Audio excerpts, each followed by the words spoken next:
Hello. Well, hello. Hello. Hello. How is everybody doing? This is episode 121 of Snakes and Stogies, which is part of the Herpetoculture Network family of herpetoculture podcasts. I am Justin. I am Smitty of Palmetto Coast Exotics. I'm Phil of the Nephris Initiative on Instagram, but should I say Venom Exchange Radio? Is that That more? too. All of Venom it. Exchange Radio. Venomous etiquette videos, even though I haven't put one out in like 6 months, they're coming. Don't worry about that. So we had pretty much a week off, or at least I did, because we didn't do THP Thursday because we had an event at the cigar shop, which I am no longer at. Dum. Oh, I just made it in the trash can. Kobe.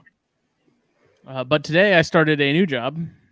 So I'm smoking a Neanderthal Grand Perfecto Ooh. to kick it off. I had a small Padron before, like one of the 2000s, like the little guys, earlier after dinner, and I was like, man, I was like, this is what that first cigar of the day hits different now, because I hadn't smoked anything all day, and so I was like, I got home and I lit it up. I was like, oh my god, I was like, this is what they live for. Yes, the guys that came in and bought, like, this is what they. The after work smoke, man. That's it. This is what it's like. So you're gonna be like freelancing at the cigar store still? Yeah. I told him I'd help out when I could. Part-time moonlighting, help him with events and stuff, because he's got some older guys working part-time now in place of me, and those events get kind of chaotic. So you need to have someone who's sort of fast on the register and doesn't need any supervision. So we'll see. I wouldn't mind working here and there when I can, but it's definitely for the time being, I'm gonna enjoy the new schedule for a bit and sure get into a groove and get your feet wet. We talked about starting THP earlier. Instead of being 9 o'clock, we'll probably start at like 8, depending on the guest, because if they're in the West Coast, then starting at 5 may not be an option. So we'll see. I don't know if you want to start earlier. I won't be able to, because I don't get out of work in time. Yeah. So I figured, which is, it's fine by me. It's whatever. I'm not, I'm on a 9 to 5 now, so it ain't like I'm getting up any earlier than I was before. So that's good, man. It's good. And did you talk to Raj about still doing like sampler packs and stuff, or no? I haven't, but okay. Yeah, if the desire's there, we can figure it out. Yeah, I'm sure. Yeah. It's not like you left on bad terms, Yeah, no, not at all. Yeah. That's great. Good stuff, man. It will be a nice seamless transition. I don't think I'm even gonna, like, our pay schedule, I think, is going to be the same, because me and Katie are on like alternate weeks, so we basically get paid every week, which is really nice, and I don't think that's going to change. And yeah, so the new job is I am an office manager, which at this point I'm pretty sure just means you fill in all the blanks where they need to be filled in any position. So okay, it's for a custom apparel company. So it's a company that does like screen printing. They do digital printing on shirts, which is actually pretty cool. That's what I did a lot of today. They do embroidery. It's also connected to a kazoo factory, the only kazoo factory in the country. Wow. There's like a whole kazoo museum in there, and they have like literal tours that people do. That's actually really cool. It's bizarre, but it's interesting. Yeah. So this is only my first day today, and I there's a lot I gotta catch up on for this next week, because the girl that I'm replacing is leaving like the beginning of June. So this next week is going to be definitely a cram of sorts of information and things. So it's all good. But it was getting home at 5, man. That was bizarre. Like I was saying, just before we started, it just felt weird being home, and when the sun's still out, it's just like it's odd, but it's good. It'll be nice. It's a new chapter. We let me find out that Justin's into Bedazzled. He's a rhinestone cowboy. The digital printing thing is actually pretty cool. Like it's literally like a giant computer printer of sorts, but it prints on t-shirts instead of paper. That's cool. So you can do like images, like I said, so like more intricate logos, because with the screen printing, you're limited to like 4 to 6 colors depending. Right. With this, you can print pretty much anything. So awesome. It's pretty neat. Awesome. So I got to see the whole process of that today and helped with a bunch of shirts, and it'll be good. I mean, we and Katie were talking about it, a little while before we started, and like there's really no downside to this job. Like everything about it just works better, just the schedule and the way their time off works and things like that. So, and everyone's pretty mellow too. I'm working with a bunch of women, but they're all pretty chill. Good. Everyone seems really nice. It's a small group. It's not a lot. I mean, there's 1, 2, 3, like 7 of us. Excellent. And like 2 of those or 3 of those are just on the kazoo side. So, nice. I mean, they still it's all connected. So we're all still mixing it up, but they do their thing and we do our thing. The kazoo side. The kazoo side. That's awesome. Yeah. So this vacation schedule will be nice. I have not talked about Daytona yet. I think I still have to figure out what day Jake plans on going down. And then if I end up shacking up, like sharing a room with Danielle and them, I have to figure out what day they're going down. I'm thinking I'll see if I can get down there like Friday probably and just get that Friday off and be off, because I'm off weekends now, Monday through Friday, which is nice too. Excellent. So yeah, if you could just take that one Friday off, I'm sure they won't care. Take a personal day or whatever. Right. Especially if you tell them well in advance, Yeah. It's not like it's next weekend. I got hired and I wanted to bring it up, but I didn't want to be that guy that you ever see that episode of The Office where it's Jim Carrey and they're interviewing for a new manager and he really wants to go to the Finger Lakes. Yeah. He's like keeps making sure that weekend is off so we can go to the Finger Lakes. Like I don't want to be that guy. So yeah, but I figure at least you tell him now, be like, hey, look, I forgot to mention this. I have this thing I do every year. I'm only gonna be missing one day. FYI, if so facto, not gonna be here, So. Bedazzled design of Bigfoot and some assless chaps for Mr. Owen heading his way soon. All chaps. That's an image. Are assless. They're chaps. Cheek chillers. I watched that movie the other day. Oh, did you know? Good. Son-in-law. Yeah, man. It's awesome. Middle America. Ripping the fields. Oh. You guys have chickens. I love chickens. I love chickens. Are they extra crispy or original recipe? Oh, man. Steven Tyler PJs. Steven Tyler PJs. Oh, God. I forgot all about that movie. It's on YouTube, movies and TV. I don't know if you're aware of that, but YouTube has a whole section where you can watch movies and TV for free. Well, I'm pretty sure I have it on DVD somewhere. I know I have it on VHS. Yeah. That's cool. Well, before we get crazy, this is episode 121 brought to you by the fine people of the Pacific Northwest, the Puget Sound Pythons, which is over that way, as well as the indomitable Black Box Cages. BlackBoxCages.com. Get you your set yours up yet? You got pictures for me yet? No, man, no. I'm a hot mess with animals right now, and cages are dirty. Everyone's fed, but I've been kind of half-assing it lately. Work's been busy, and but I do got really, really fat geckos, so fingers crossed. I put egg boxes in. Very good. And incubator is fucked, to say the least. So what do you mean, like just not working properly? It won't go above 69. So like, I wonder if the heating element burnt out on it or something.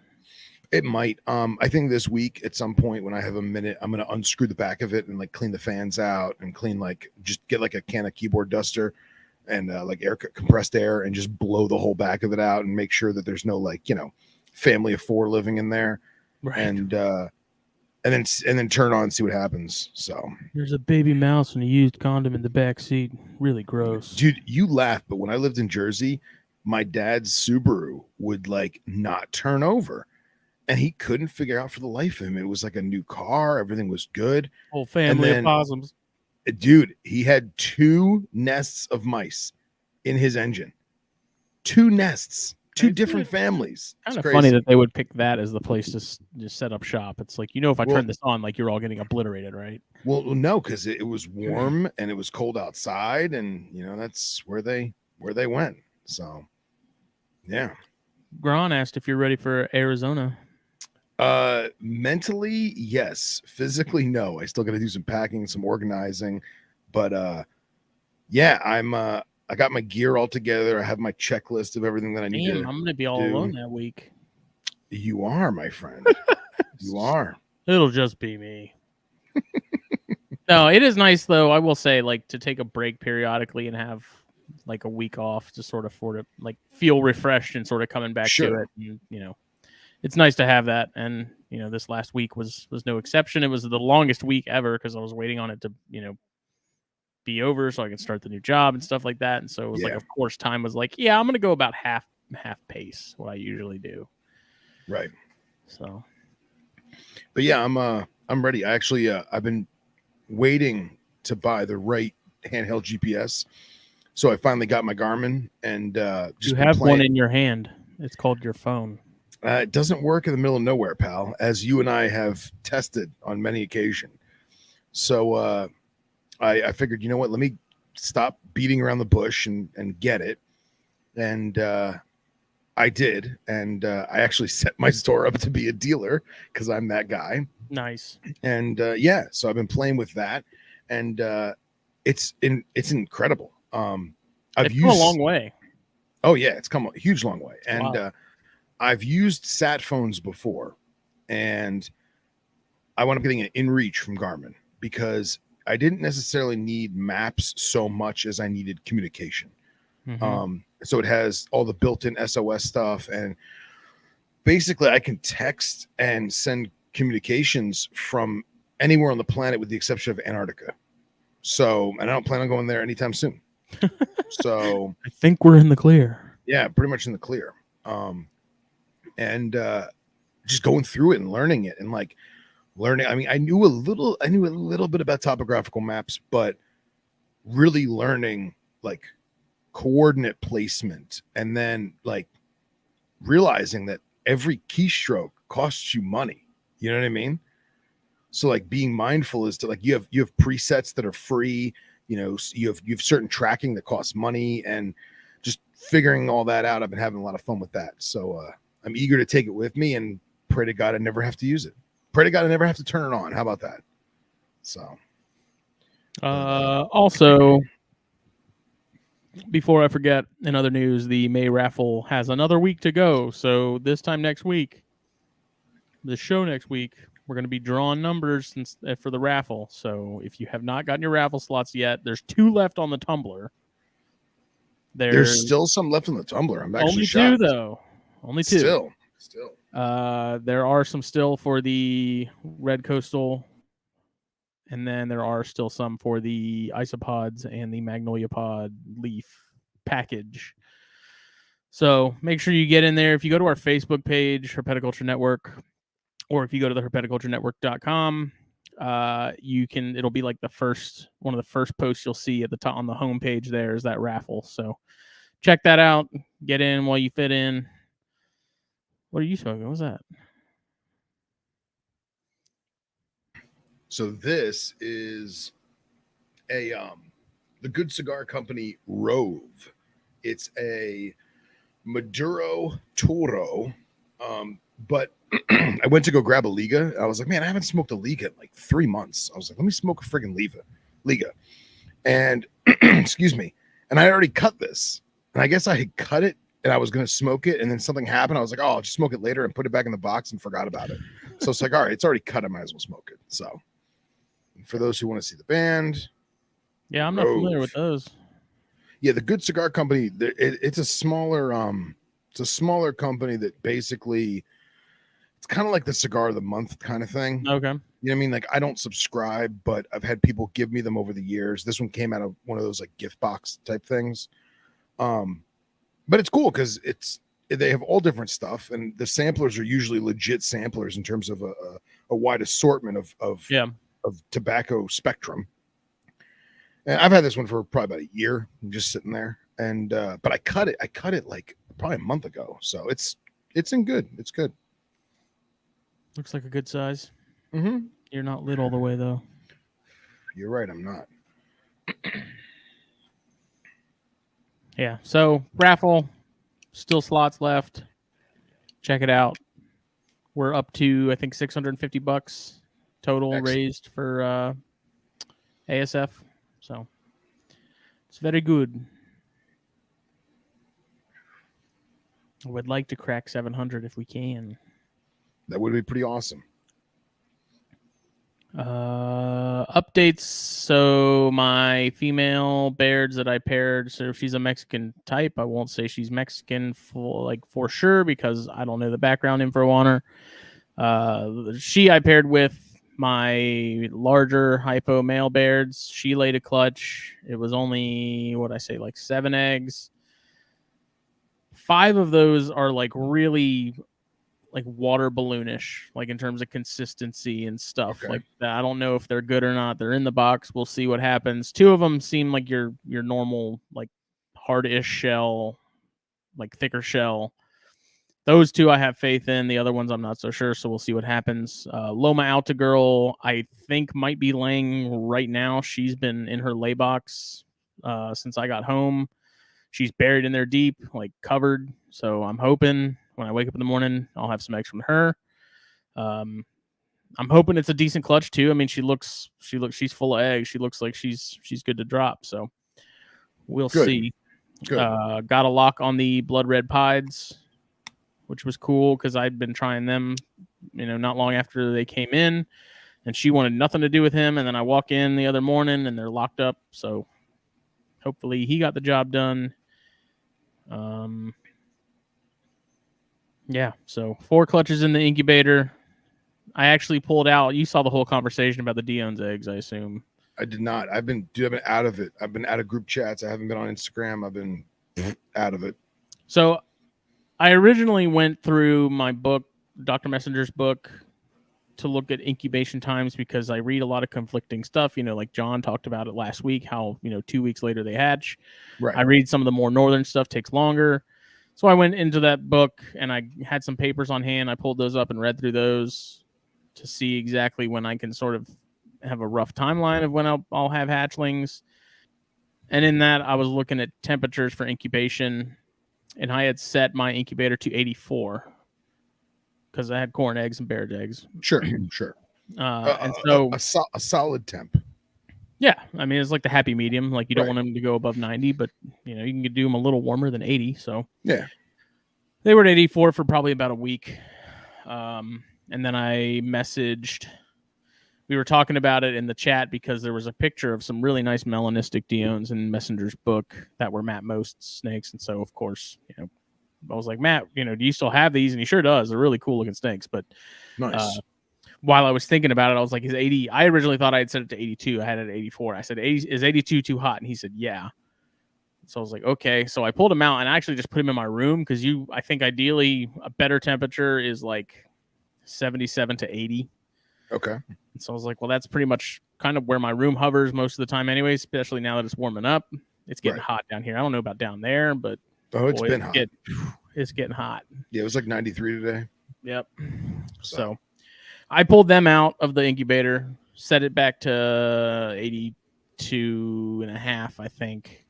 And then those are now just on a shelf, like on top of one of my racks. And I'm thinking, Matt said at that temperature, like at 84, 82, like you'll just get smaller babies. So I don't think I really jacked anything up. I'm hoping I didn't. So those are now out of the incubator and in the room. And it's also interesting because they get like the eggs get like translucent before they clear up before they hatch, so you can like see in them. It's really really odd. Such an odd species, man. Yeah, I don't worry too much about a week here or a couple days there of a higher temp, because in the in the wild it's gonna fluctuate too. You know what I mean?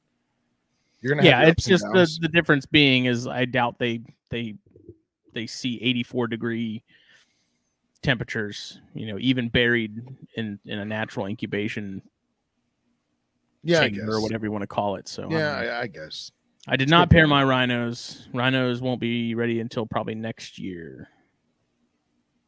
I've been trying to feed them, get them going, get them growing. It's good, man. Yeah. Bimaculata, that's another one. I'm not sure exactly what's going on with those. The female's in a shed cycle right now. She should be shedding within the next day or so. She looks gravid, but I can't. Those aren't nearly as, I'm not going to say easy, but as straightforward as the Diones. Like the Diones, I put the male in. He was all about it. He like knocked it out of the park, good to go. Yeah. The Bimaculata are a little different. Still trying to sort of figure out exactly what that is, but it seems like maybe they have a season that's a little, like they go a little later. Like the Diones, you could probably breed whenever you wanted to. The Bimaculata seem to be a little bit more nuanced. Sure. So we'll see if I may put the male back in with her tonight, because if she sheds,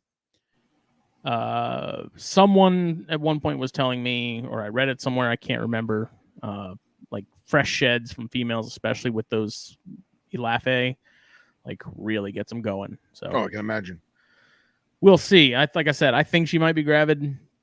She's considered, like, those in comparison to the Diones are smaller by a pretty decent margin. So I'm not sure exactly what's going on, but that pair, I mean, they came from Loafman, and he said they're proven breeders. So, but it's odd because they're like half the size. At least the female's half the size of the Diones. Yeah. The male's a little smaller than the male Diones, and that male Diones, he's not very big either. So I don't know. We'll see. Yeah, time will tell, man. I mean, are you sure that they locked at all? The Bimaculata?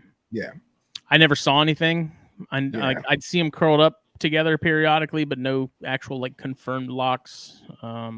See, and that's where I'm at. Like my fattest female gecko right now is the one that I never saw lock. So I don't know if she's just got some duds growing or if the man got the job done. I don't know. See, I mean, I like to leave my males in sort of long term, like not just a couple days at a time, like leave him in there for a couple weeks, or until I notice the female is like going into a shed and she looks gravid. So, I mean, that's the route I take. Like I never saw locks from my Loma Altas. If I hadn't had this girl who's clearly going to drop and had a prelay and stuff, I would have thought nothing ever happened because they were never in the same place together at the same time. So same with the hypo male and that other female. Like I knew he was ready to go because that male is like constantly pacing and stuff this time of year. He's ready. That female wanted nothing to do with him too. So I was like, okay, it's kind of like with the thorn scrubs where like I've had no signs of any interaction between them at all. Like no signs of interest. Like the male's not like doing the herky jerky, like none of that. So I don't know. Thorn scrubs I don't think are happening. Did you, as much as we love Chris and trust him, did you probe him? No. Yeah, I'm wondering if people make mistakes, and not Chris. Chris is an angel. I know Chris is an angel. Chris angel. I know. But I'm just saying, sometimes something may not appear the way it is. I don't know. Maybe. I hadn't bothered to double check. Yeah. Because most of the animals that I've gotten from him and other people, it's like they are what they say they are. Whatever. Yeah. No, I just think of times that myself, Billy, Casey, maybe even you, where you've had something that, probed female for 5 years, and then all of a sudden there's sperm plugs, and you're like, wait a minute. What? The old switcheroo. Yeah. But that's good that you got everything going. I was actually, one of the things I was going to ask you is when I was setting up my Gecko Lay Boxes, I went out and bought new Gladware specifically for the task. And I tried a different shape this time. I went a little wider and a little taller. And I was worried that they weren't going to climb inside You know what I mean? I was really worried that it was going to be too much of a wall for them to go up on top of it or to get out of.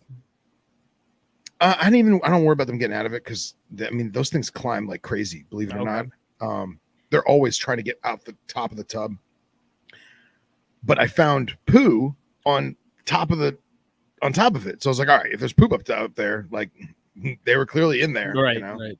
So fingers crossed as to go with that. But I was going to ask you is since I've been having all these incubator worries, it's either been a long time since we've talked about incubation media, or if we ever have.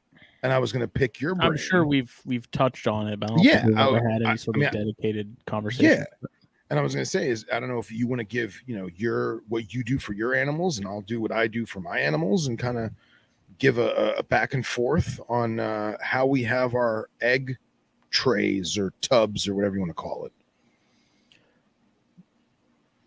Like the episode we had with John where I had to ask him what he was using, because I'm constantly searching for the perfect egg box.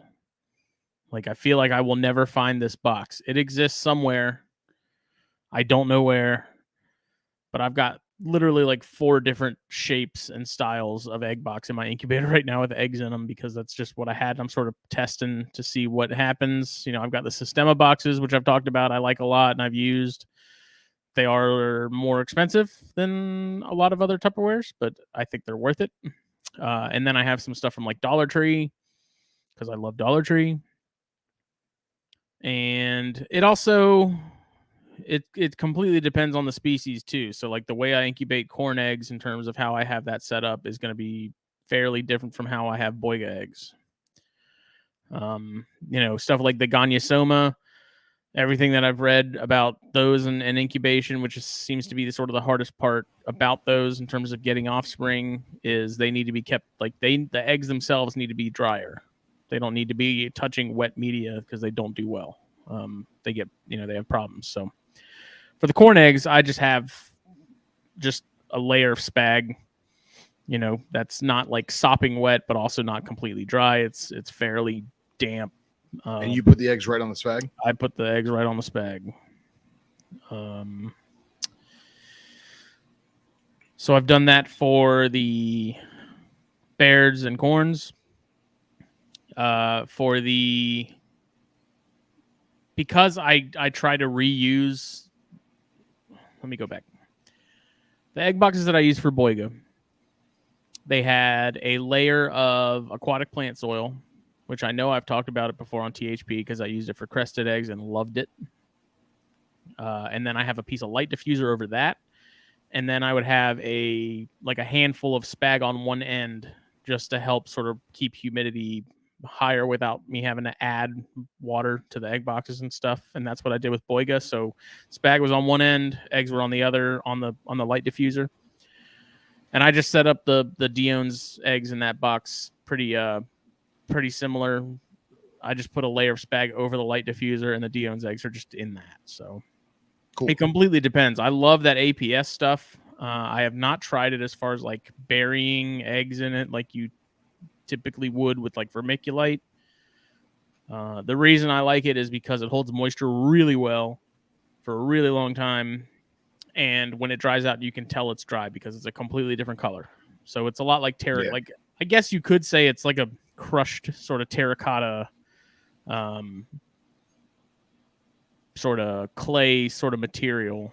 And so when it's wet, like a terracotta pot, it's a darker brown, and then when it's dry, it's that lighter reddish terracotta it's definitely color. Definitely a ceramic based media. Mm-hmm. Yeah. So you can tell when it's drying out, which was really handy with the crested eggs, because you could tell which because I used to have like a bead box, like a 4-tier bead box, and I would literally put different clutches, like 2 clutches per slot, and then I'd have that whole level would be one female. And so then as they got closer to hatching, they'd move up. Like after a clutch would hatch, that clutch on the, that was next would be on top. And they had tiny little ventilation holes in the corners of each layer. And then it was nice because I could just go through. It was clear, so I could just go through and look and tell what needed water, what didn't. And I didn't have to open it up, which is the other thing. Do you have pictures of the bead boxes? Let me look, because that would be really cool to share that. I'm pretty sure I do. I gotta find it. It's like way back on my Instagram. Let me look. Yeah, I always think it's interesting seeing how different people stack their incubator and the different containers that they use and the different media that they use. And I always found it interesting that, like me, I have a really hard time holding humidity in incubation. Unless I just bookshelf it. If I bookshelf it, then I'm usually pretty good. But it's something that's in an actual incubator. I've always had bad luck. I don't know if it's my area. I don't know if it's what I'm doing. But I always find it fascinating to see how people stack their tubs, if they use shelves, if they use light diffuser, and then how people can have different ecosystem animals all the same, 82. You know, and then certain media for certain egg trays with different levels of humidity, but at the end of the day, it's all at like 81 or 82 or whatever it is, Yeah, and I mean, I think a lot of it's sort of like how we keep a lot of snakes. Like the baseline for so many species of snakes is so very similar in terms of like temperatures and humidity and stuff, that it's a similar thing with eggs, I think, to where as long as they have, the right amount of humidity and that sort of stable temperature that seems to work for so many species, like you're probably not going to have too many issues. Obviously things like chondro eggs are going to be a little more delicate, boiga eggs, gonyosoma eggs, things like that. Good Lord, I have to scroll back so far. We're talking like almost the beginning of my Instagram. It's sometimes easier just to scroll to the bottom and then work your way back up. That's what I'm trying to, but it scrolls down to a group and then it has to load the rest. And okay. Yeah, I've always been a vermiculite guy. I hate vermiculite, man. It's just dude, it's so works. fucking it is, but it works. It's messy, dude. It just drives me crazy. It's like glitter. I can't get it off me. You're right, and all those little flecks that you see, there's properties of asbestos in there. Yeah, that's another reason why I'm not a fan. I love it. It's great. But I don't know if it's my way. I don't know if it's from my years working in like the farm aspect and the wholesale aspect, but I mean, we would buy 50 or 80 pound bags of vermiculite, giant burlap sacks of vermiculite. And I mean, you have, 300 tortoise eggs or, 200 colubrid eggs in one big tray. Don't even get me started on, agamids and iguanas. Oh my God, iguana eggs, chameleon eggs, Jesus. And we would just have copious amounts of vermiculite. And it always worked like $1 million as long as you hydrated it correctly and you wrung it out correctly. And that was the thing. And I remember the owner of Underground, Ryan, he would always, anybody who wasn't savvy to like setting up vermiculite, he would always say, here, touch, squeeze it. And you'd be like, what? And like, you'd take a big clump of dirt and you'd squeeze it. And you go, no, squeeze it harder. And you'd squeeze it harder and you'd feel the moisture permeate. And he would watch it and he would be like, okay, now stop. And you would stop and he'd say, open your hand. And then with your other hand, you'd touch it and you would roll it around your hand and you'd feel the level of moisture.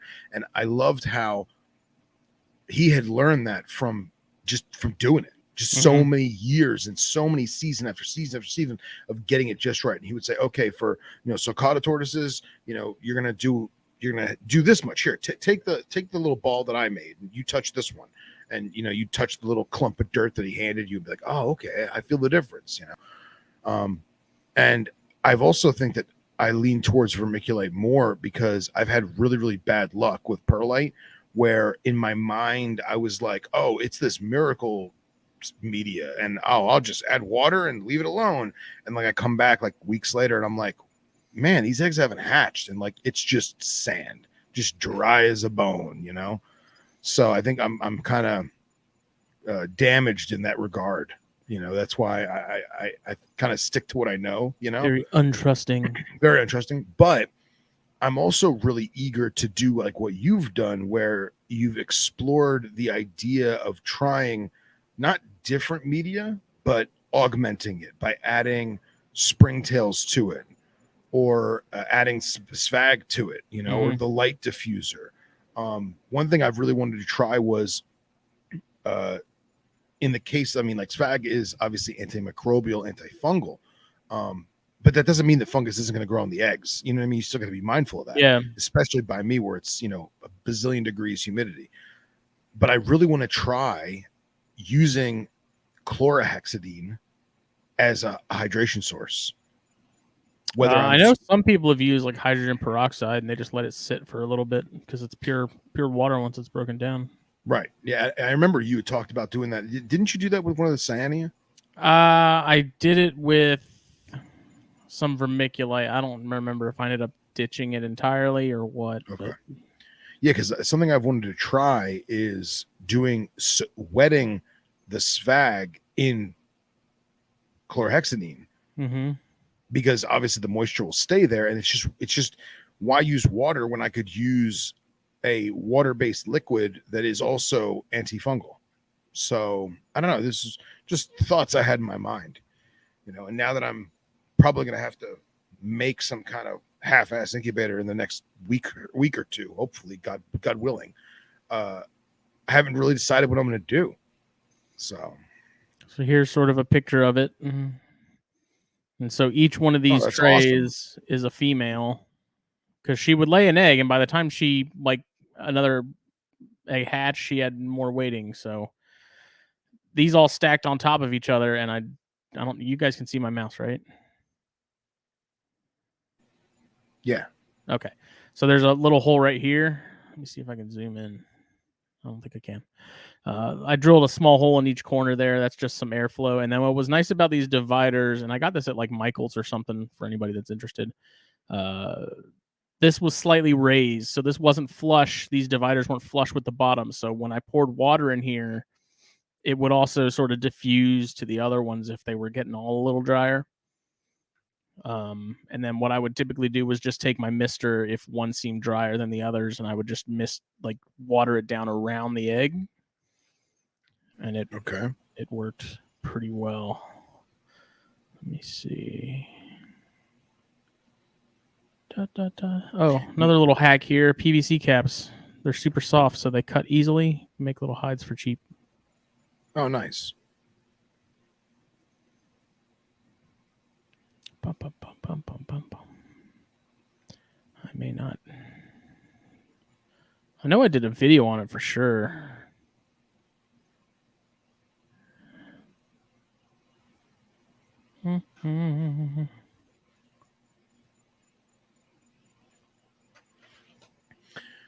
Yeah, just looking at our chat going right now. Mike Kosicki says he's team vermiculite now after years of using Svag. Victor Lorano says he wants to try the Turface or Turfus, however you say it, from Ryan McVeigh. Dustin says it worked really well so far. He just adds water and likes to wring it out like I mentioned, which is kudos to Dustin for knowing what's what. And Joe Rosa says this year he's trying 3 different methods, but no vermiculite. So yeah, so here's a video. Good, we all have our own way of doing it, you know. And if you go back way back on my Instagram, you can see this, but there's like each female's name. Oh, dude, that's smart, man. That's smart. I'd have, like, if they got paired, I guess, to a different male, I can't exactly remember, then like I'd write down when they had or when they were laid. But I mean, for geckos and stuff like that, it worked out really well, especially if you had a ton of them, because cresteds produce like freaking crazy. Yeah. You know, it just worked out. And then as as they would hatch, like as one layer, like 2 eggs would hatch, a clutch would hatch, like it would go to the bottom, because those following ones would probably be like a month out still, and then I'd have more on the top so I could see it. Now, each one of those levels, it can be separated, or are they drawers that slide in and out? No. So they're each clasped. Here, I'll go back to the video and you can see it.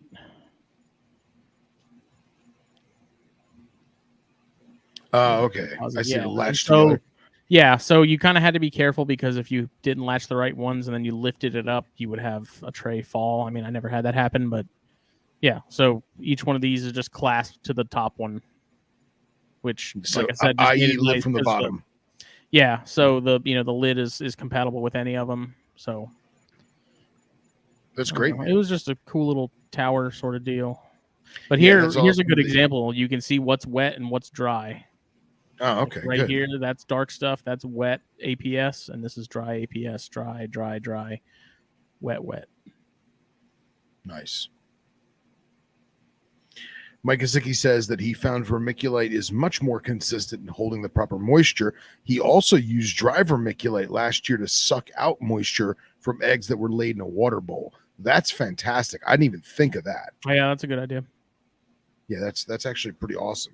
Now the question is, Mike, did you once you noticed that they had de-swelled, if you will, did you put them on the correct humidity level on the vermiculite, or just left them the way they were?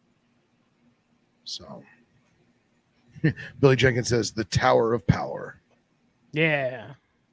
And it's also cool that you could do that because you don't need an incubator, you know? Like that's super cool because you're just shelving them, you know? Vic Lorano says better than dry rice. Yeah, I'm surprised people haven't put their, I dropped my cell phone in a puddle. Instead of putting it in rice, put it in some vermiculite.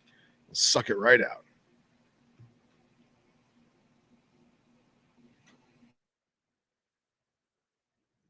This is so the female that gave me her second clutch, and her first clutch was last year. This is her when she was tiny. Nice. That's Lady Highland? Yeah. Yeah. So awesome. That's like the original female.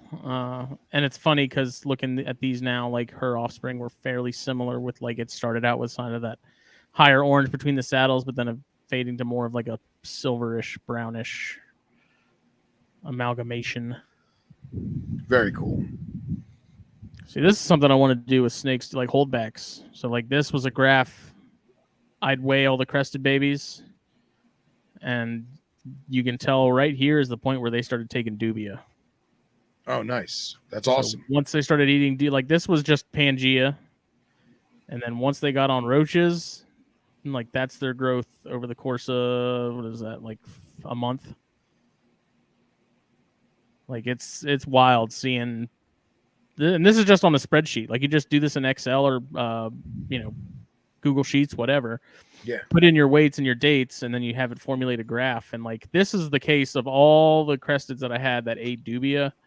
Like they all just took off like that. Like the growth rate was just insane. That's awesome. Yeah. That's really awesome. Weigh them on a scale, standard scale, and yeah. Very cool. I haven't. You had a lot of geckos, bro. I did, man. I went crazy.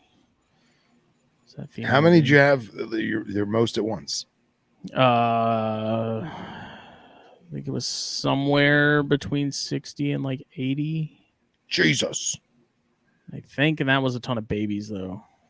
Still, man, it's a lot of mouths. They were fun. I mean, I'd like to aspire to have that many one day with knobs, but obviously knobtails are nowhere near as prolific as cresties. So, yeah. Oh man. Yeah. So that was some adults and like grow outs and stuff, and that was long before it really exploded. Yeah, that was before you had a wife and child. Oh yes, this was yeah long before that. This is the first pair of Bairds I ever got. I still have these two. This is the female that I actually paired to that hypo male. Oh, cool. So tiny, man. Where'd you get them?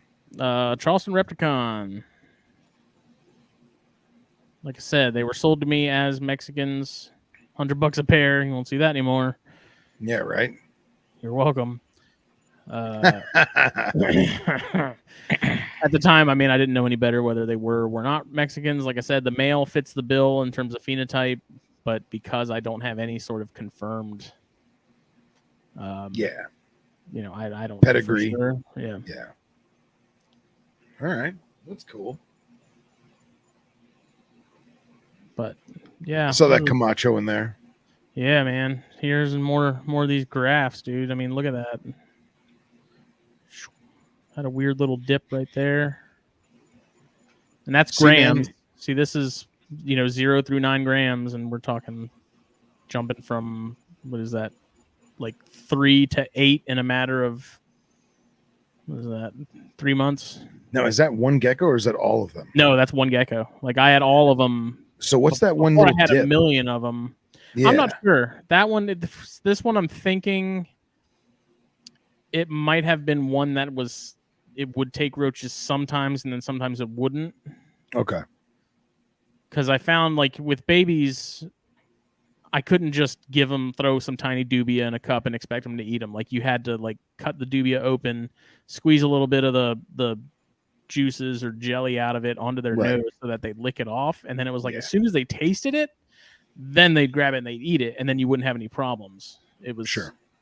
That's actually, and it's totally understandable to have peaks and valleys in a graph like that. Completely understandable. A lot of them looked like this, where it was just And I think that it's interesting you showed that last graph with that one dip of, and I was going to ask Dustin the same thing, is I've had geckos where obviously they gorge themselves as much as they can, and then for those who have certain Carphodactylidae, if they eat too much, they will regurgitate almost like an owl pellet. And that's obviously a sign that you're feeding it too much, because the gecko is going to eat as much as it can because it doesn't know what its next meal is. And then it realizes, holy crap, I ate way too much. But I've seen some of my geckos, especially juveniles, they'll bulk up real quick and then they'll almost go off feed because they want to use up whatever fat reserves they have and kind of equal themselves out. You know what I mean? It's like how we all gorge ourselves around Christmas time, and then we're like, all right, it's January, time to cut back a little bit, Hey, here's another one. Kind of an odd dip again. I mean, not much. Yeah, like, that's we're talking pretty steady stream, though. We're talking about the difference between like 4.8 and 5 grams, maybe. Yeah. I mean, that could be a big turd. It didn't drop. Oh yeah, yeah. So these were some geckos that I got from, there was like this trailer park, and it had been abandoned, and it was like triple digits in that thing, and they had 3 geckos, and they were all like really underweight. So this was 26 grams when I got it, and it was an adult. A month later, we're up 10 grams almost, and I had 3 or 4 of those. That's interesting. Sort of tracking their weight as I was putting it back on them. Yeah, man. It's great to show it, man. It's great. I haven't been down this far in a minute. Dustin says he hasn't seen that with his stuff, which is interesting. Yeah, I never saw that with any of mine. Yeah.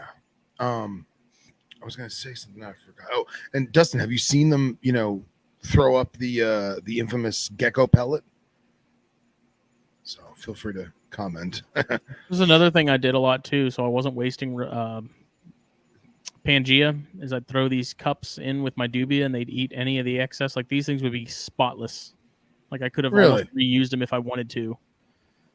And I wasn't, because I mean, Pangea is expensive. When you look at it and it's like $16 a pound, that's a lot. That in comparison to other similar things of like powders and stuff like that, like that's expensive. So I would give this, when it dried up, to the dubia, and they would just go absolutely nuts over it. And then I could just recycle these cups because they were completely clean.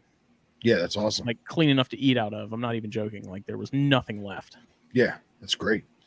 Dustin says he has not seen the pellet. I regret, I've only seen it twice, and I regret not, it was on male levies, 2 different ones. And I regret not taking photos, man, for the archives, because it was the craziest thing. I was like, what the hell is that? I thought it was like, poorly or undigested feces, but it wasn't. There wasn't a speck of poo on it. It was literally like it was a gecko pellet. There was like a leg and a wing, and it was kind of creepy. So this was the first pair I tried to put together.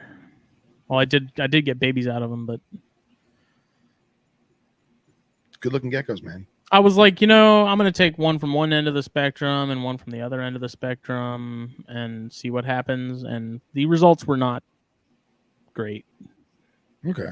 So That male was a friggin' beast, dude. He was like, you couldn't trust him. Like, you couldn't handle him without him grabbing on your hand and trying to get busy with it. That's awesome. He was horrible. Like, I hated that freaking gecko because I couldn't do anything without him freaking latching onto you. Yeah. How many frog butts do you have? You know, it's funny. As you scroll through here, like, he came to me as that. Right. But, like, as you scroll through, I miss my Regalis, man. Oh, dude, look at that. I had that thing. I had that when she could, like, fit on my thumbnail. Had that thing for, like, 7 years. Traded her for that Aatrox that I had for a while. Wow, that's a hell of a trade. Yeah. I had a buddy who had an extra one. He's like, hey, man, you want to trade me the Regalis for an Aatrox? I was like, hell yeah. Yeah, so, I mean, over time, I had some drop their tails. And honestly, there was a few times where if they dropped tails, I fed them. The corn snakes ate the shit out of some drop tails. Nice. Waste not, want not, man. I was like, look, that's it. Yeah. I can either throw this away or it can be a meal for something. And the corn, I think it was this corn in particular, you know, had no issues down in a gecko tail. So, yeah, man. And dude, like, I'll be honest, I'm not a cresty guy at all. And I usually don't go near them because I'm terrified that I'm going to be the one to make them drop their tail. But I think frog butts are freaking adorable, man. Yeah, I mean, it was always a bummer. Like, there was a couple that I had that were just spazzes, and they would hold onto their tail forever. And then for whatever reason, you'd walk in one morning and, like, bump a tub or something, and they just freak the fuck out, drop their tail, and just start doing circles around the tub. And it's like, what the hell? Yeah. Yeah, I get it. I do miss Gargs, kind of. I didn't know you had them. I had some. I never bred them. Like, I had a really nice pair, and then I borrowed a friend's female.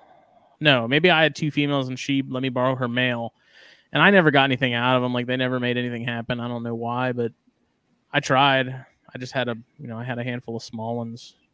Was that before Danny had hers? A lot of these came from, so it's Amber, who originally lived in Columbia, upstate. She now lives down here in Beaufort. So I got a ton of my original animals that I was using for breeders came from Amber. And Danny had bought a bunch of geckos from her. And then when Danny kind of took a break from it, I got all those geckos, like, bought them all and raised most of them up and bred some. But yeah, pretty much. I mean, a very large majority of them came from Amber. Her page was Night Owl Exotics. This was one of the super spazzy males. Wow, dude, great color. Yeah, his structure was freaking awesome. Like, nice diamond head, and he was just one of those ones where it's like he would just randomly freak out. Like, you couldn't hold him. He would take off. He would jump. He'd be gone. Crazy. But they were fun. This one ended up being a freaking phenomenal animal. You got grown-up pics? I might. I should.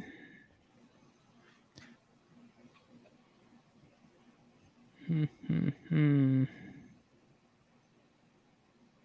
going back a ways. This dude put in a lot of work when I had him too. He was from Pangea. Nice. I dropped some coin on that guy, man. It's cool, man. Very cool. This is that same animal. Oh, wow. Yeah, it's really nice, like, tricolor. That's great. What's that carpet that you just passed? So that was a pair of caramels that I had. Oh, nice. I got a deal on the pair, and then that was when I picked up my first Brettles, that female that Bill Bradley now has. That's her right there. Wow, dude, this is a long time ago, man. Look at them. Yes, it was. And those, so actually, fun story, like, funny thing is, like, these caramels, I ended up trading for the male Biak that I still have that produced the clutch of Chondros. Oh, nice. This is when she was so small. I miss her. My God, dude. So tiny. So tiny. They grow up so fast. They do. This little Everglades rat I had. Bill says she's done several birthday parties, or she's done several birthdays since coming up there. So that's good. So this was a little jag that someone sent me. It had issues or something. It ended up dying. I think it had for whatever reason. I don't even remember who I got it from, but they sent it to me. And it had like a broken back. Like I had my vet buddy at the time who I was living with do x-rays on this snake because I was like, what the hell's going on? And it had literally, like, its back was broken at one point. Don't know why, but it ended up not making it. But the guy was like, yeah, if you want it, it's just kind of a trouble animal. And I don't know what the hell he was doing with it, but it was a really nice little carpet. It was tiny. Yeah. Well, wait, go back. What's that picture of you? What we got going on there with no beard? It was me at the alligator farm. Oh my God. No beard with an albino gator.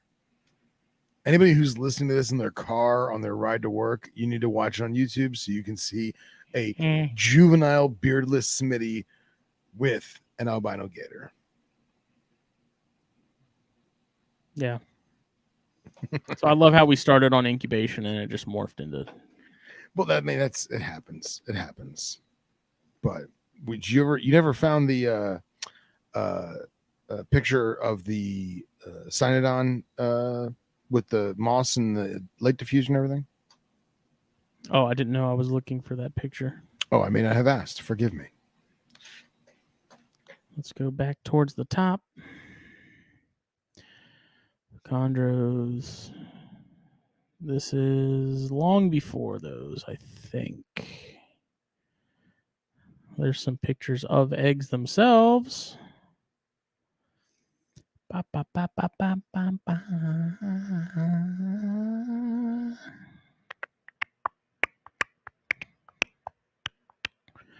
So this you can kind of see. So I think this was the second clutch. And I had put them on the spag just to keep them from rolling around a little bit. And I cut the eggs because their eggshells are stupid thick.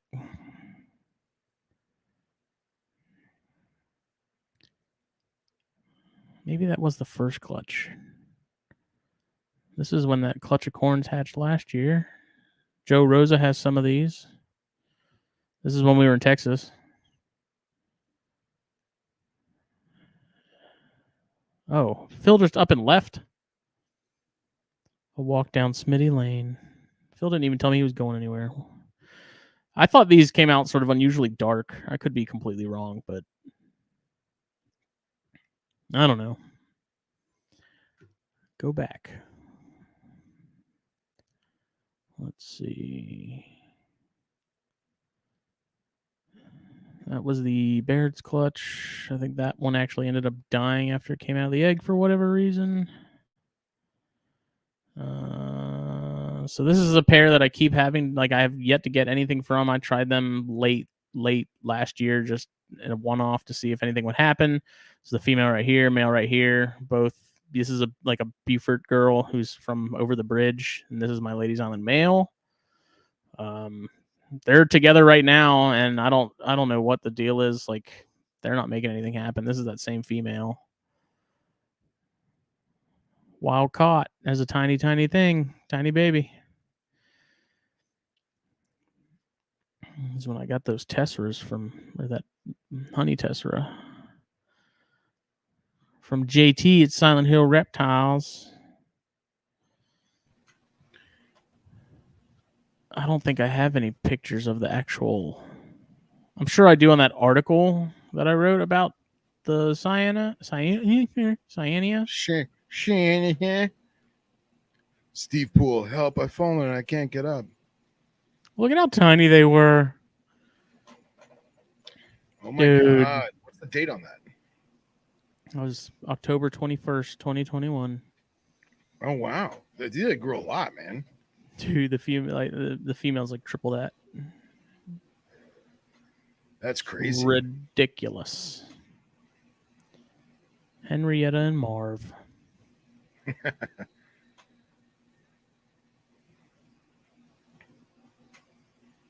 Yeah. These are all fairly recent-ish.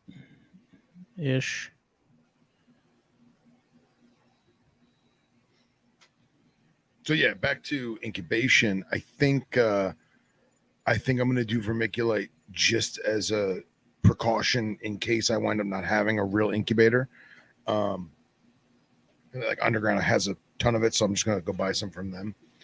But I may soak it in Chlorohex just in case, because I'm neurotic and want to try it. My only thing with that is I wonder if that affects like the natural pH of things, and if that has any effect on the eggs themselves too. Yeah, I think about the time that I've had fungus growing on eggs, and I've wiped it down with a rags or a paper towel soaked in vermiculite, and there was definitely a bluish tinge. Soaked in Chlorohex. Yeah. And obviously I diluted it appropriately, parts per million and so on and so forth. But I've definitely like wiped it down with a soaked paper towel to like get the mold off, and nothing happened in that regard. But you do have a point. If it's completely saturated in hex, that may be more permeation of some degree. Well, then you also may be killing the good bacteria too. That's why I think, if anything, just some springtails in there to help combat mold. I mean, yeah, that could work. So I've only tried the springtails with the Cyanea clutch, both of them, I think. And I didn't really have any eggs go bad during incubation for that. So it's hard to say whether the springtails actually curbed anything or not. That's something I do want to try more. It's just one of those things, kind of like the cutting of the mice. It's like, it's an extra little step. Like, yeah, I didn't worry about the springtails chewing on the eggs or anything like that. Like isopods, maybe. But springtails, I think, might be a handy little thing to help keep just overall, keep some of the unwanted stuff at bay. Sure, I can see that. Yeah, it's a good point. Well, you got to get friggin' eggs first. How about that? So, oh, man. Another thing I wanted to touch base on was, because the weather is getting warmer and people are starting to map out their herp trips. Some people have already started going herping in their area. Do you have any seasonal, I don't want to say herp lists, or like things you want to achieve at a certain point in the spring? Or is there a certain gradual transition of your herping where, okay, it's May, I'm going to do X, Y, and Z because the other things won't be ready until June, or vice versa? No, I mean, just because of my previous work schedule and stuff, like herping wasn't really an option. I'd road cruise on my way home, and if I saw something within that sort of travel, that trip, then cool. But I know Jake. I don't know if Jake's gone out lately because he, with the whole move and everything like that. But I know he's done a good bit of road cruising. Him and Ben Frame went out to one of the wildlife management areas and saw a nice little cane break a couple months ago. Nice. And Jake and I, every year, I feel like we have this conversation where we're like, yeah, man, let's, I want to go road cruise this area and check this out and go look around here. And then it just never happens. That may change now that my schedule is going to be much more normal. Yeah, you're going to have sunsets, bro. Yeah, and then, I mean, like Gron is saying, like gas prices, it's kind of hard to...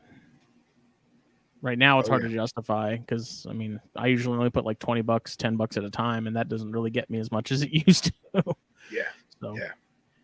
I don't know.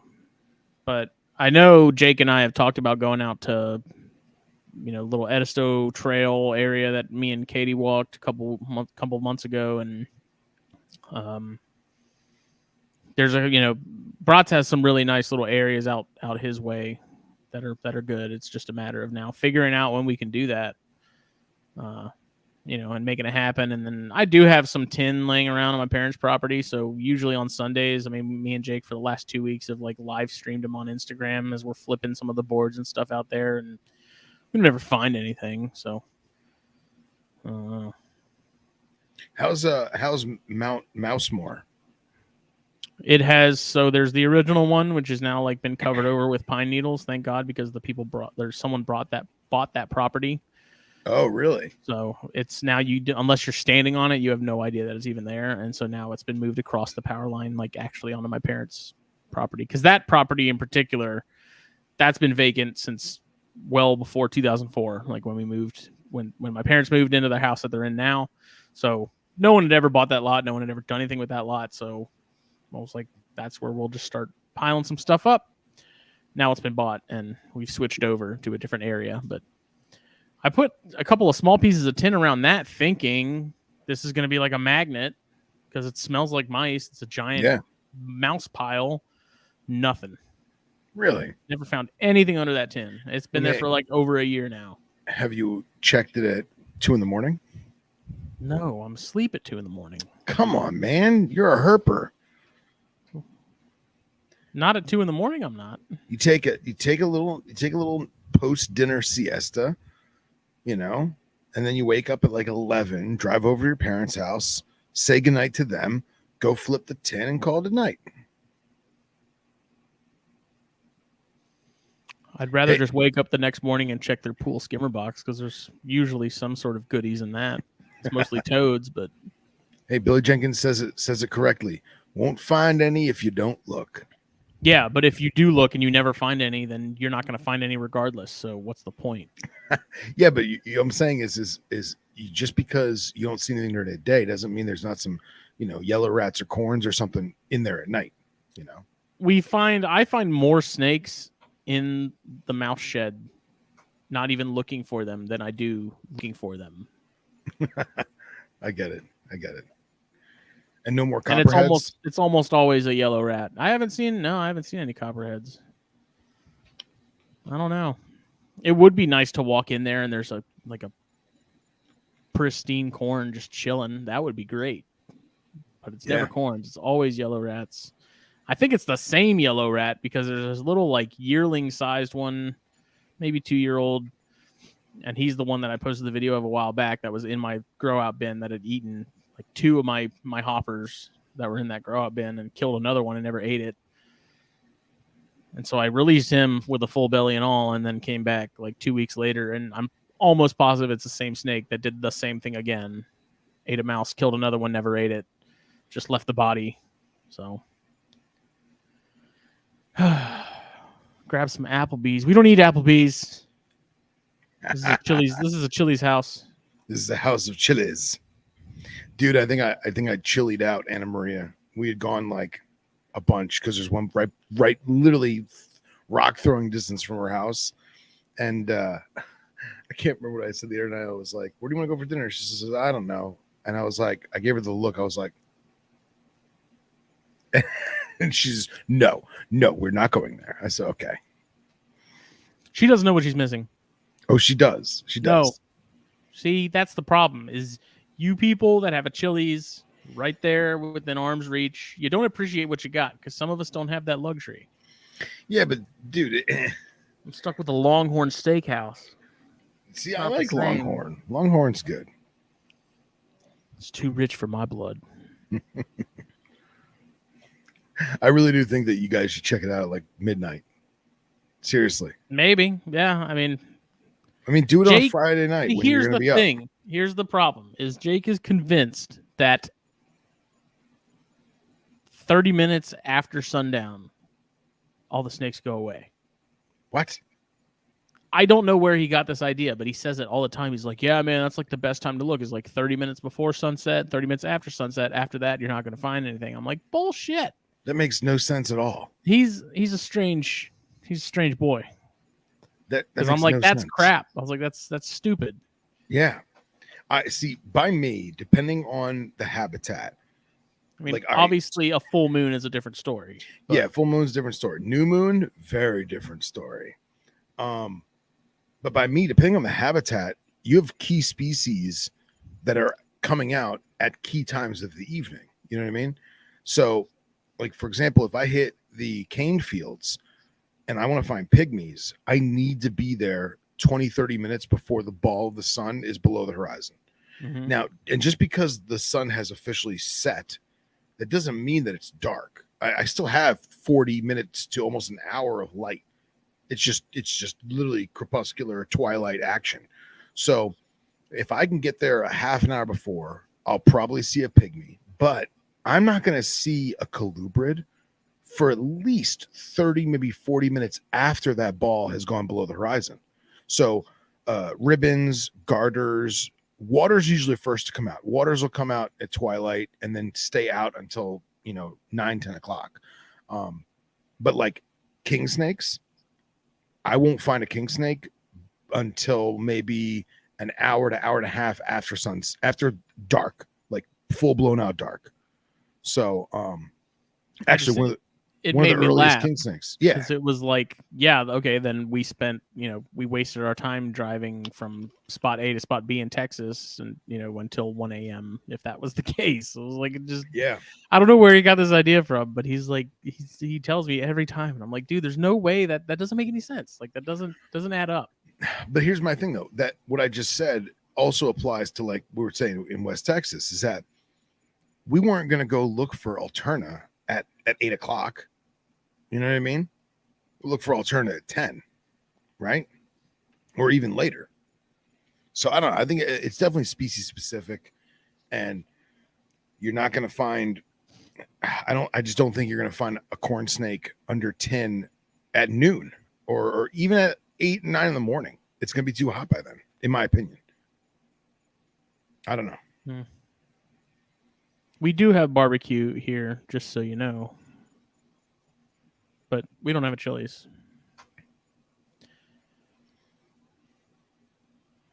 I found rubber bow at 3 a.m. after cruising 4 of them all night after 10. So, yeah. But again, it's all species specific. It's habitat specific. Everyone should just message Brats and be like, dude, you're full of shit. Be like, Brats, you're just lazy. The snakes don't have a bedtime. The street lights aren't on. They don't have to go home. That's kind of funny. But I will say this. Brats has found copious amounts of cane breaks, and I've never found one. So don't let him fool you with that shit. Has Brats found a coral? That was all luck. What do you mean luck? It had nothing to do with him saying, I'm going to go find a cane break and then finding a cane break. Okay. I see your point. Right place, right time, as with anything. Well, but he has not seen corals. To my knowledge, he has not seen a coral. Okay.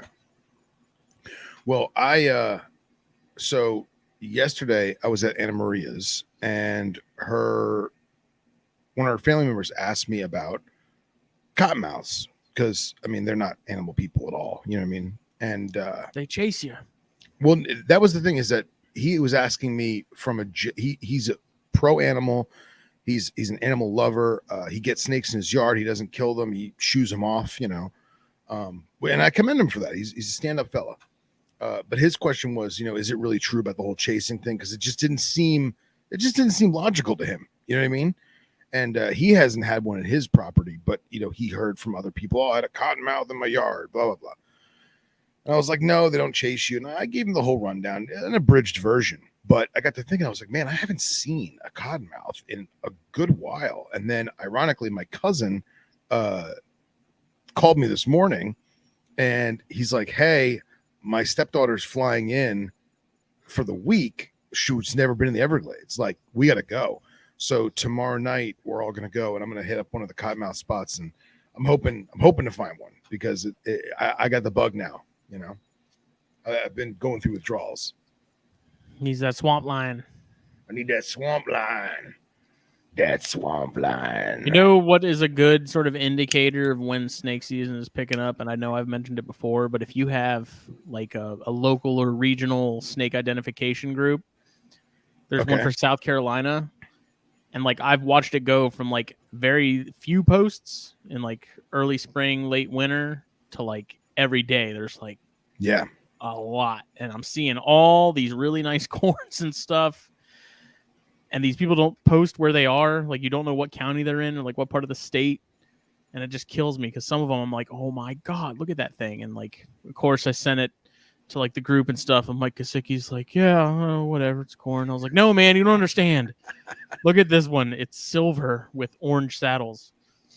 And he's like, that's pretty cool, man. That's pretty cool. I doubt that Mike actually said that like that. It was something along those lines. You like, heard Mike, that I was tone. Like, I'm gonna take this to someone who appreciates it. Yeah, Mike says, man, that's really cool. And then you read it as, yeah, really cool. No, his words were, I'm like 90% sure his words were, yeah, it's nothing special. Like, send him the link right now. Let's get him on here. I don't know.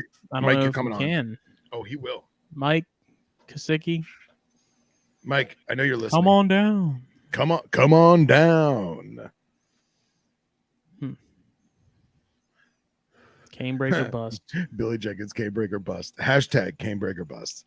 Well, to be brutally honest, I've only herped in canebreak territory twice, and both times was on a whim. And one time we got completely skunked wholeheartedly, and the second time was the only thing we found was a waffled juvenile. Oh my God, Contortrix, copperhead. Excuse me. Wow. Someone did post a big timber that was on like their front porch in that ID group the other day. Oh yeah. I mean, that thing looked like a freaking beast, and it was. I just remember like they're like it just showed up. I don't know what, like, why is it on my porch? It's just here, and it was just curled up like right there. Like it was a diesel timber, man. Nice. And then you see people post cane breaks and stuff, and it's like fuck, like, and it's always the people that don't want to see these things. Of course. I don't know. They didn't post their location either. It was definitely somewhere upstate because it was a timber. It wasn't. Yeah. Atrocaudatus, which is a thing. I concur. I mean, I don't know if I'll accept. I don't know if I'll rephrase that. Taxonomy can go to hell. I don't know if I'll use Atrocaudatus. There are Atrocaudatus in our hearts. They are 100%. In our souls. And Mike Kosicki, don't play like you don't know what we're talking about. Did you send him the link or no? I didn't. Oh, well, I'll send I don't know if I'm gonna send it to him. Okay. If he can get in, great. All right. Show me some of them high white corns that I got the offspring from. French fried taters. You got any biscuits and mustard? He's probably in bed or something. He's not. What's the word from the people? I'm not. I can't remember. Damn. Mike, I sent it to you on Instagram. Click the link. I've only been able to catch DORs. Yeah, those are the easiest ones to get. They don't run away. Yeah. And Mike, make sure you're wearing pants because it is a live video chat. I love how you just peer pressured him into doing that. I did. It's fine.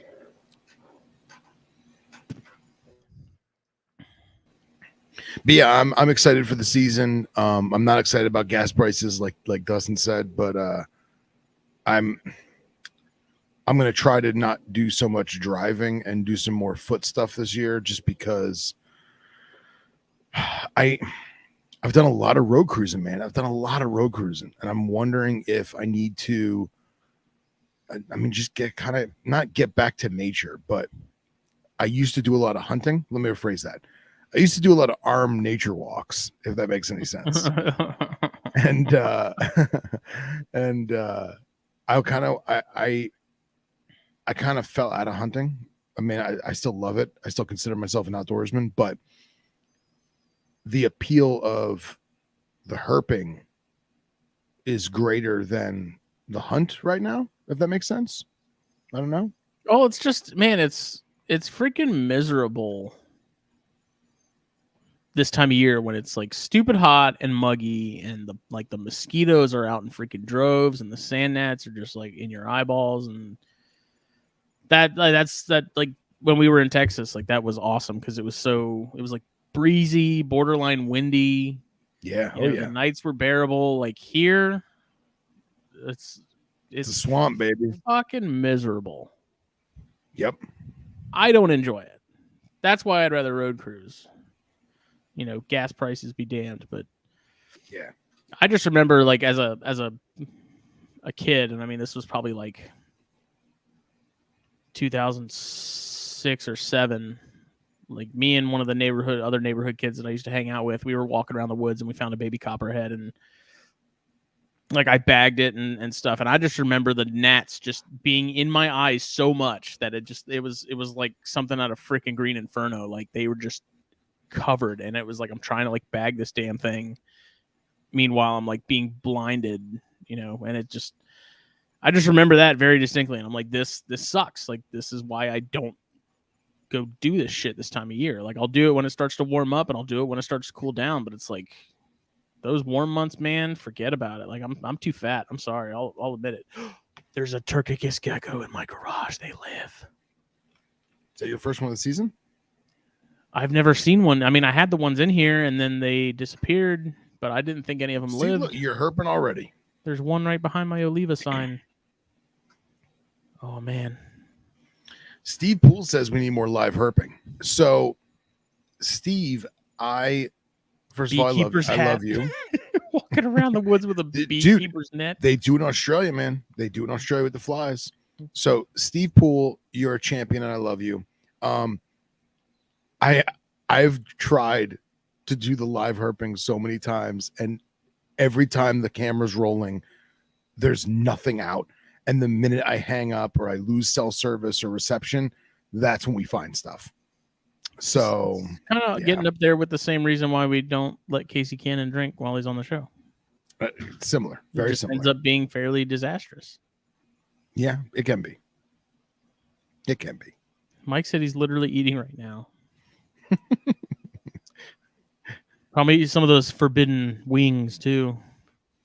What's that? Forbidden wings? Yeah. What's a forbidden wing? He's like he's been eating wings and stuff, and then now he can't, or he's not supposed to. But he sent us a picture. You weren't there. He sent us a picture in the group chat. It was literally like a single wing. He's like, I just got it from the store. It's like a big styrofoam container. It's just a single wing. He's like, I'm treating myself.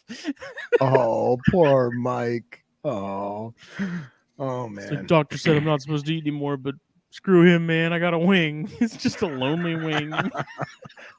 Oh, that's a lonely flat. Oh, flat. Oh, Flats I don't know how. Best, dude. I knew you were a flat guy. I'm a flat man. Man, drumsticks for life. No. I gotta work for a flat. Flats are where it's at.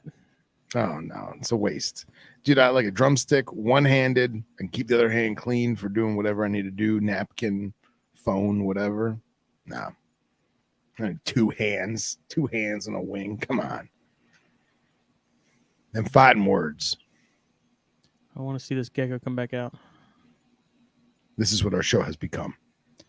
Flat gang. Thank you, Dustin. Oh God, just a little something to take the edge off. Oh God, Billy Jenkins. Billy Jenkins better be in Daytona. Drumsticks, yeah, you're dead to me, man. Drumsticks. But what are you gonna do about the incubator thing? Are you gonna get a hovabator? Are you gonna like build one? No, I'm gonna like I said, I'm gonna take the back off that one. Blow it out.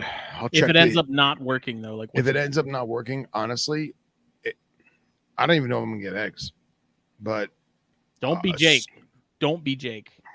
I won't be Jake because Jake had that issue. I know. I don't have an incubator, man. Can I put him in yours? Yeah, I'm not gonna be that guy. So whatever. Plus, I don't know anyone around here that has one that I could be like, here, hold these for me. Am I gonna fucking call Manny and Tiki? Be like, here, hold my knobtail eggs now. Could you? I mean, what do you incubate those at? Like, I was gonna put them at 82, temperature, right? No, I would do 82. Okay. I put it to 84 just to see what would happen, and I left it for 3 weeks, and dude, it held perfect for 3 weeks, and then I came home and it said 72. I was like, 72? Yeah, I think the heating element went out on it. Man. Yeah, it may have. I don't think that makes sense because if it's the same temperature as like the room, and it's on, then clearly the heat, whatever's supposed to be heating it up, isn't heating it up. So I have 2 drawers in a sea serpents rack that have geckos in them. Oh, okay. And with no substrate, the hot spot is exactly like 84, 85. Yeah. So I may just turn it down a little bit, and I figure if I turn it down 1 or 2 degrees, and then you'll have the cup with the media and then the egg tray. I think that might work. So I'll just wind up doing that.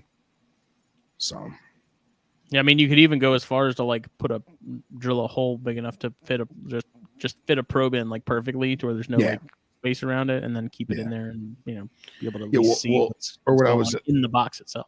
What I was even thinking about doing is taking the probe for that rack and putting that in the egg tub.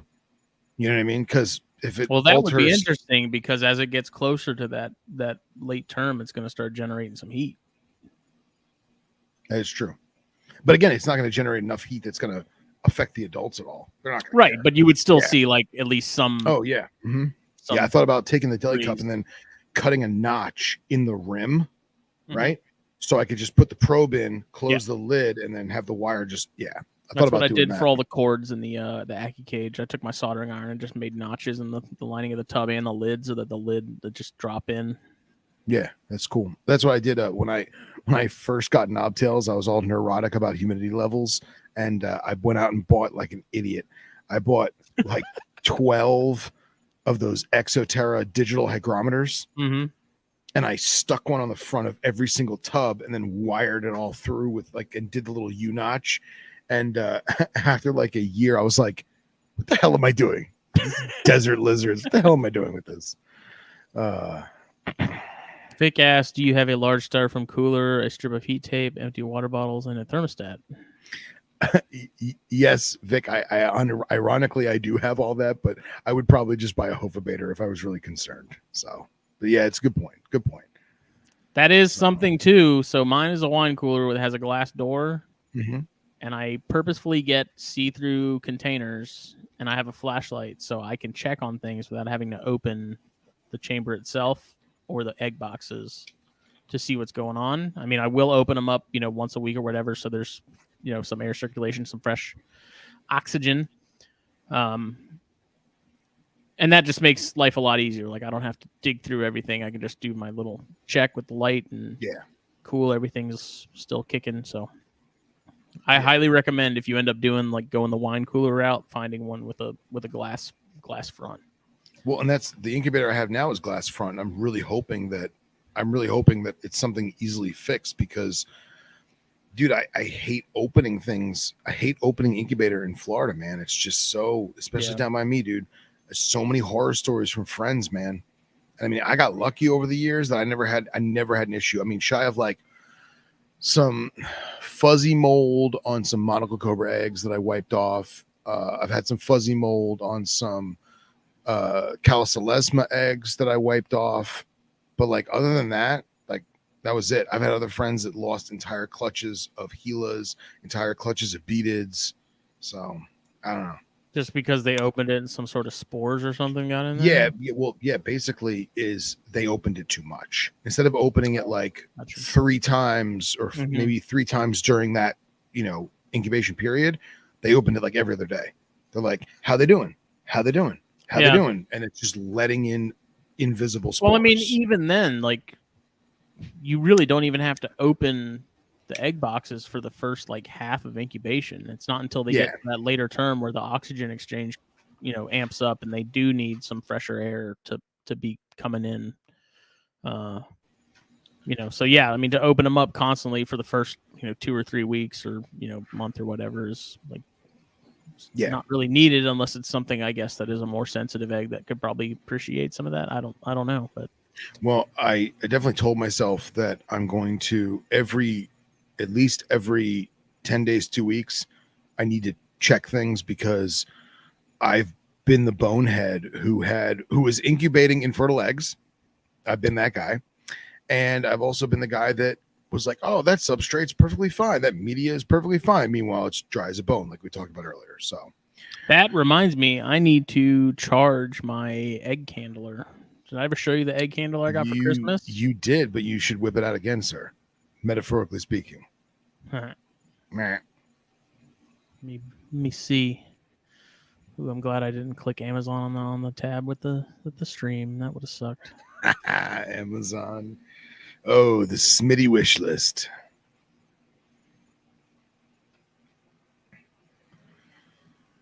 Yeah, I have shared my wish list with Anna Maria, my brother, and my mom, so that like for the holidays, like people, can just buy whatever's on the list, if you don't know what to buy someone.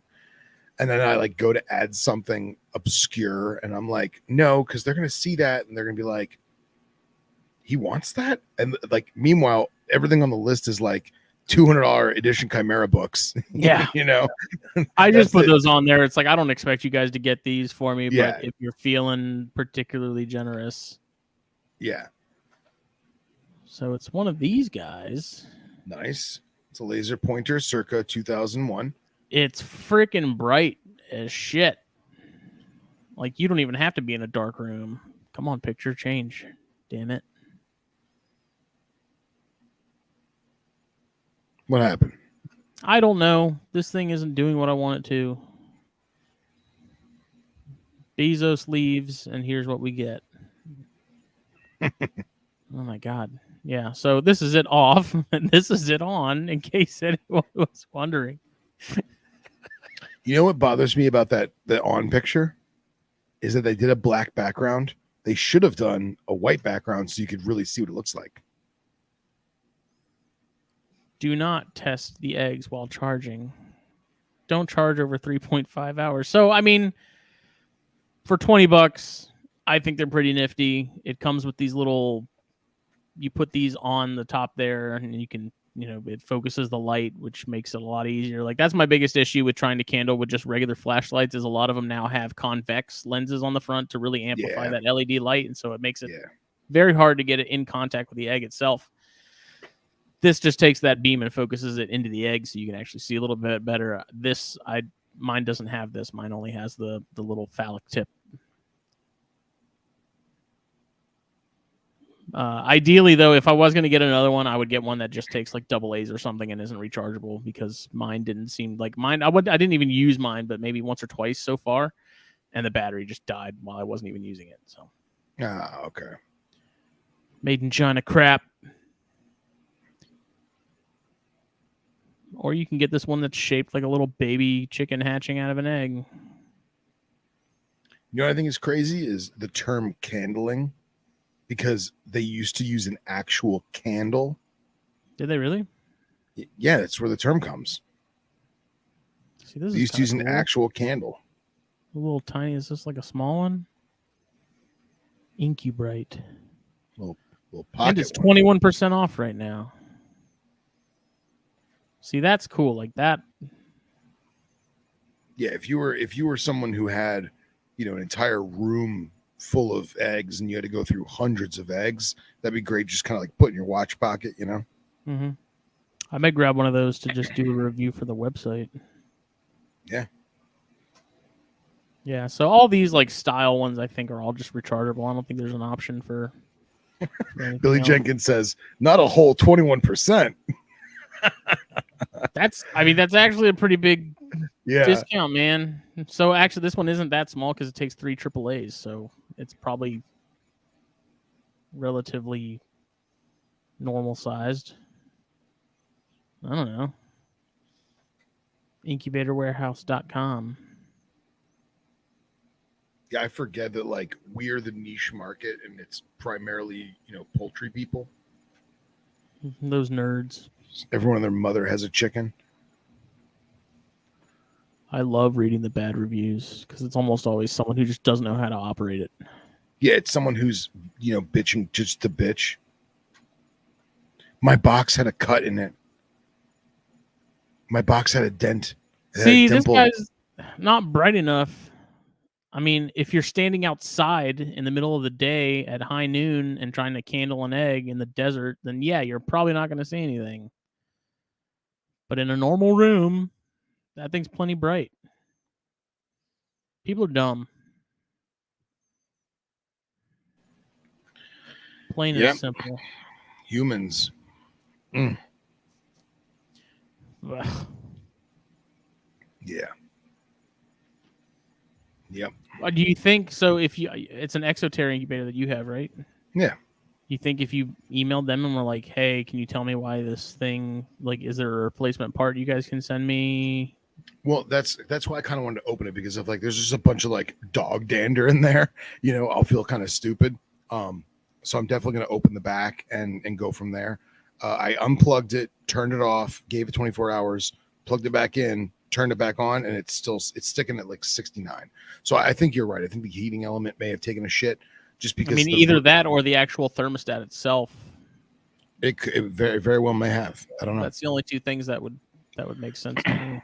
Yeah, because I when I first got the thing, I had asked friends, who may have had it locally, and Manny said he had one, and he said it worked great for like 2 seasons, and then it just died. He says his wouldn't even like turn on, so he just threw it away. And then I heard from another friend that it fluctuated too much. It would spike at like 89 and go down to like 76, and then would spike to like 84, and then go back down to 78. And obviously, we don't want any of that either. So, but mine's always worked perfectly fine. So, and then I got it from the manager of Underground, Tim, and he did like 3 or 4 seasons of ball pythons, and I don't even know what else he put in there, but I think blood python eggs at one point he put in there. So I mean, it's a small incubator. I was gonna say it's hard to get an idea of like exactly how big they are, because I mean I can't imagine you'd be able to put like more than like 3 shoe boxes in there. Oh, not even like 6 quart. Yeah, if you took the shelves out, I think there's 2 shelves. If you took the shelves out, you could probably get 3 6 quarts, maybe something like that. Yeah, I don't know. I mean, that's the nice thing about going the homemade route with the wine cooler. Okay. Is that thing? I mean, the insulation on it is pretty heavy duty because it is like a cooler, and then I can run that herpstat year round, even if I don't have eggs in it. Which last year I turned it off in the off season because there's no point in running it. Yeah. But like I can run that thing and it stays. Like I've Govied it before and it was like spot on with the thermostat. Okay. And it's got a computer fan inside of it that just circulates the air and stuff, and then it's got water bottles as a heat sink. And I mean, if you're willing to put in the work and like convert it, basically, it's worthwhile. And if you go to like a local appliance store or repair shop or something, half the time they're going to have wine coolers in the back that just aren't operational, that they just want gone. Because that's the problem with a lot of like appliances, especially refrigerators and stuff, is most of the time it's cheaper just to buy a new one than to get the parts to fix one. So these people bring in these wine coolers, want to get it fixed. They're like, yeah, it's going to be the same price as a new one. People say, okay, well, I'm going to get a new one. Here, take this. And then it just sits in the back and collects dust. So if you call around to your local appliance repair or local appliance store, and ask if they have any wine coolers that are just broken, like aren't using, like they're not operational, and you just take out all the cooling stuff from the bottom, like the compressor and stuff, just remove that, and it's lightweight after that because it's just styrofoam and metal and plastic. And there you go. I mean, most of the time they'd be happy for you to take it out of their warehouse because it's just taking up space. And see, that's what I was going to get, is that by me, we don't have. We barely have hardware stores, let alone a handyman store. Like there's no handyman, you know what I mean?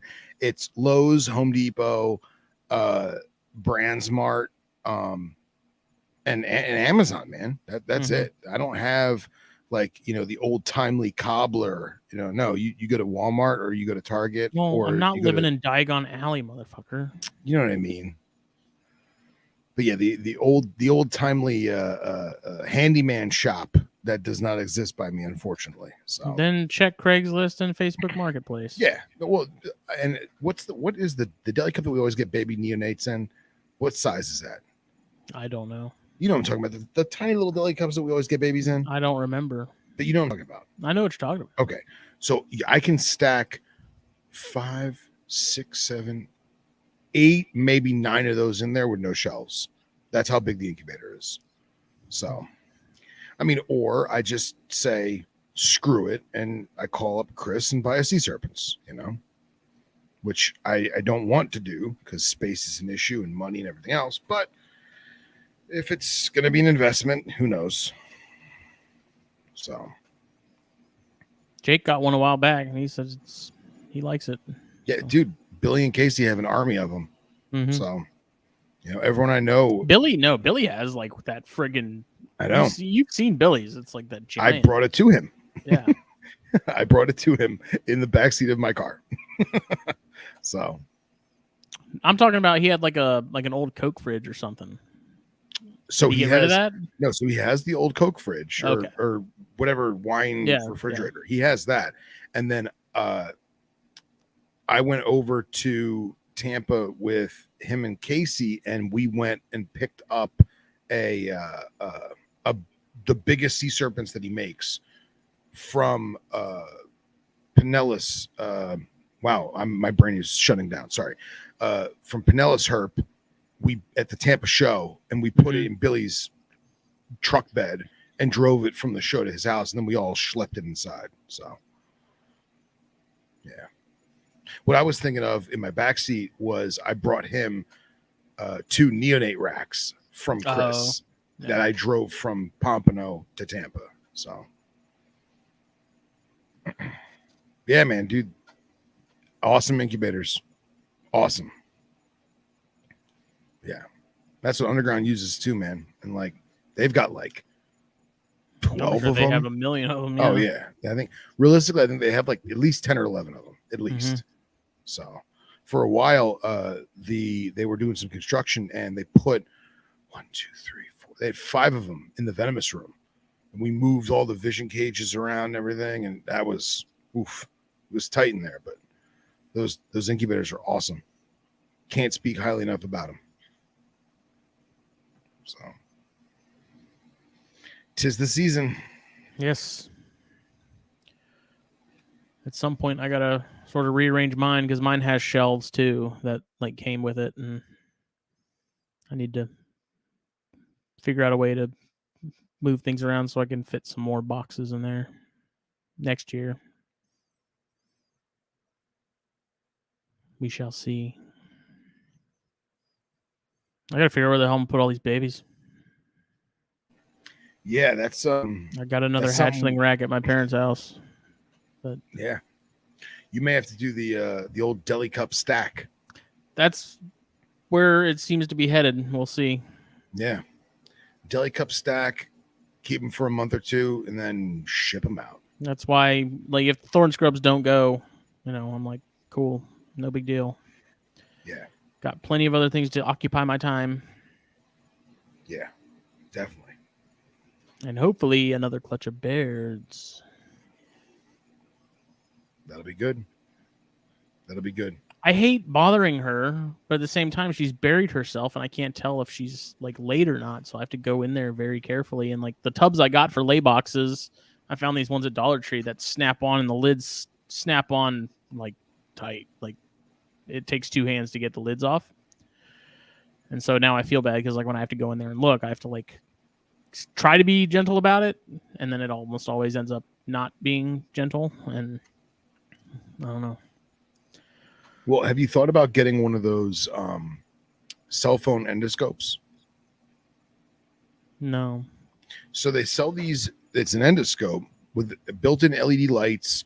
It's like a, I don't know, 10 megapixel camera, whatever the hell, however many megapixels is a cell phone camera, and it's rigid for the first like 12 or 16 inches, and then it goes to a wire cord, and it's meant for you to like stick up inside your wall to like look for a leak. Do your own like, colonoscopy. Do your own colonoscopy, whatever you want to do. But it's USB, and it just plugs into a laptop or an iPad or something, and they're cheap. They're like $40. Looking on Amazon right now. I've thought about doing that, and then literally just like sliding it, shimmying it in there, taking a look around. Cheapest one is $19. There you go. I don't know if it has a light though. Oh, if it didn't have a built-in LED, then that's a waste of money.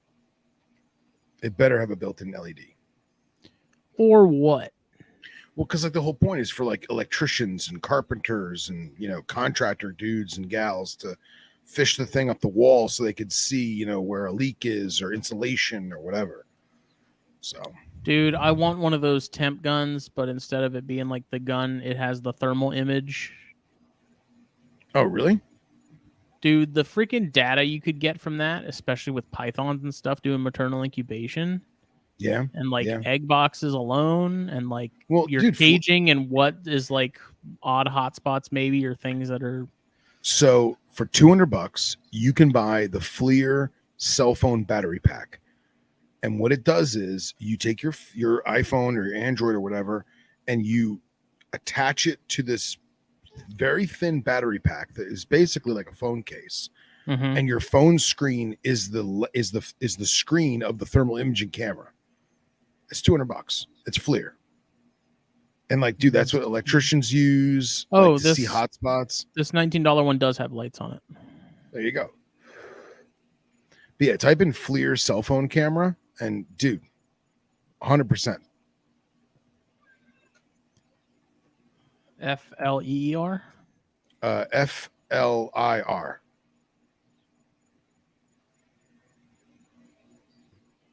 And there's other cheaper thermal out there, but FLIR is the commercial standard, I'll say. Oh yeah, I've seen these. You throw it yeah, because I mean the ones that are like the gun, those are $322. Yeah. I mean, one day I will get one. I just, like I said, there's like to me, it seems like there's a lot of uses for those that could come in handy, at least in like herpetoculture and stuff. Yeah. I think it'd be worth even like looking at like egg boxes, early term versus late term. Sure. I don't know. There's just there's so much fun stuff I think you could do with that would give you a lot of a lot of insight. Absolutely. Even your room.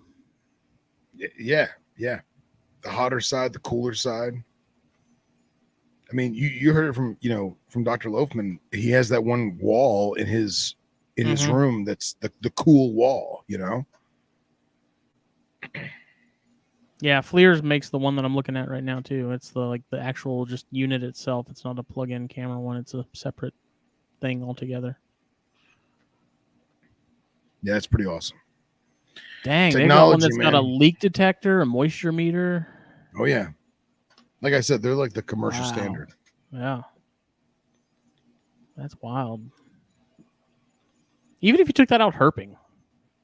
Yeah. Flip 10, see what the temperature's looking like under 10, like get a good picture of it instead of just the temperature itself. Yeah, right. Well, dude, I mean, it's like Burke had that ambient temp reader when we were in West Texas. And dude, like I would have never thought about ambient temp, Mm-hmm. It's a huge difference, man. Huge difference. I mean, in a way, I think that would almost matter. That would matter more than like surface temperature of rocks and basking areas. Like ambience are what's going to matter the most in terms of operational temperatures and stuff like that. Yeah. Oh yeah. Dude, I still can't believe like we stood in the Rio Grande. Bathed our feet. Literally. And like I just was going through pictures and dude, like adventure of a lifetime. It's awesome. I want to go back. Yeah, man. I want to be back standing in the middle of Big Bend in the middle of the night. Yeah, dude. Saying, Zoolander, don't step forward. And see, that was one of the things that really made me want to get a GPS transponder because, dude, that night went great, but it could have gone really bad. And like, I'm not even talking about the rattlesnake. I'm not even talking about that. I'm talking about the fact that we're in falls. We're in a canyon gorge. Yeah. That's surrounded by valley rock and mountain and Tuscan Raiders show up, fucking shit up. Sand people, man. But